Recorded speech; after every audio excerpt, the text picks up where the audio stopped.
The midday sun cast a pale, fragile glow over the snow-bound city, but its light carried no warmth. The streets were choked with slush and ice, the wind tore through alleys with a sharp whistle, and every breath turned instantly into a white cloud that dissolved into the bitter air. At a crowded intersection, where traffic lights blinked against the blur of snow, Officer Ethan Hayes stood with his whistle clenched between his lips. Ethan had been on duty since dawn, guiding cars through treacherous roads, waving impatient drivers forward, and keeping pedestrians from slipping into danger. His boots were soaked through, and his fingers, even inside thick gloves, ached with cold. It was one of those days where the city felt like it was slowly suffocating under winter's weight. That was when something small, fragile, and almost invisible in the swirling white appeared.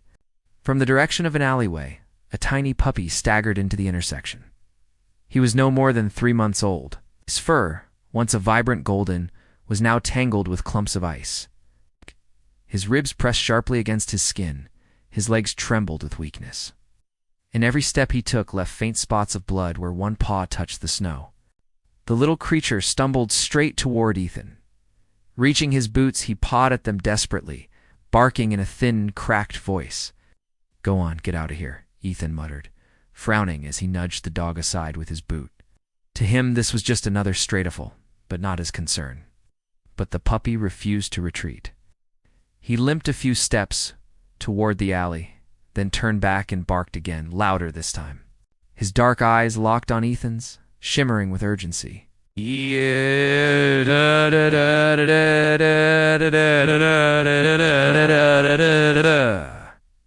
Some chuckled at the odd sight. Others shook their heads in sympathy. Then, in a moment that made every passerby freeze, the puppy struggled up onto his hind legs. He trembled violently, but somehow managed to press his 2 front paws together like a child in prayer. Gasps echoed from the crowd. "Look at him!" A woman cried out. "Officer, follow the dog." Ethan hesitated. He wasn't a man easily swayed by theatrics, but something about that desperate gesture pierced his composure. For the first time that day, his stern expression cracked. He crouched down, meeting the dog's imploring gaze. "All right," he sighed softly. "Show me where." The puppy let out a sharp bark and bolted toward the alley, limping yet determined. He paused every few steps to glance back, ensuring Ethan followed. Another officer, Marcus Doyle, quickly joined, and a handful of curious bystanders trailed behind, murmuring among themselves. The path wound through a narrow side street until it reached a derelict house, long abandoned. Its windows were shattered, its doors broken, and snow spilled freely inside through gaping cracks. The building seemed more tomb than shelter. Inside, the air was darker and colder still. The floor was littered with broken glass, rotting boards, and newspapers stiff with frost. The puppy trotted carefully across the debris, limping toward a far corner. There, half buried in snow blown through a broken window, lay an old man. He wore threadbare clothes that clung to his frail body, his skin pale and lips tinged blue. Beside him rested a rusted military badge and a faded photograph worn thin from years of touch. His chest rose and fell almost imperceptibly. "God," Ethan whispered, rushing forward. He brushed snow from the man's face and pressed trembling fingers against his neck. For a moment, fear twisted in his chest, then relief. A pulse. Weak, but alive. "He's breathing. Call an ambulance," Ethan barked. Marcus radioed frantically for help. Around them, the bystanders had fallen silent. One woman whispered, "That's Samuel Turner, the veteran. He's been on the streets for years." Minutes later, the wail of sirens cut through the storm. Red and blue lights flashed across the ruined walls as paramedics stormed in, swiftly lifting the unconscious veteran onto a stretcher. They wrapped him in blankets, fastened an oxygen mask over his mouth, and carried him toward the waiting ambulance. The golden puppy barked wildly, trying to leap onto the stretcher, his injured paw slipping on the icy floor. "Let him ride along," Ethan insisted, his voice fierce. "He saved this man's life." The paramedics hesitated only a moment before nodding. The little dog was gently lifted inside. Once in the ambulance, he curled tightly against Samuel's side, trembling still, but calmer now. For the first time, the puppy seemed at peace. His mission was almost complete. Hours passed. In a hospital ward warmed by daylight, Samuel Turner stirred.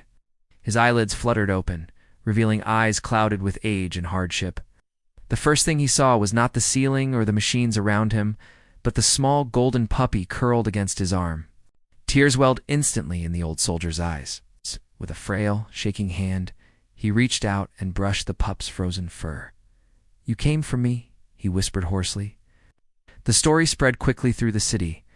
Newspapers and radio stations reported on the stray golden puppy, who had begged police at an intersection and led them into a ruined house where a forgotten veteran lay dying.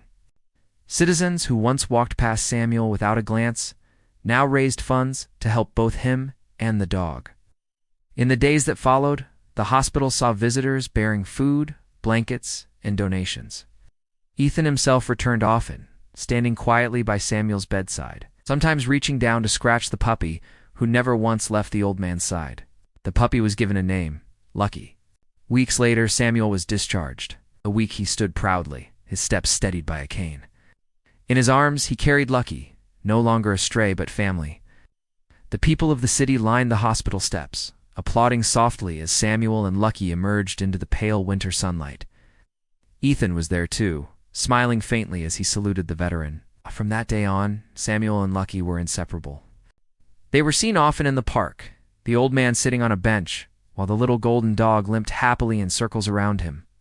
Neighbors stopped to greet them, children bent down to hug Lucky, and Samuel, once invisible, was finally treated with dignity and respect. Yet for Samuel, none of that mattered as much as the bond he had found. After years of loneliness, he now had a companion who asked for nothing but his presence. Lucky had saved his life, and in return, Samuel gave him what he had always longed for: a home, love, and belonging.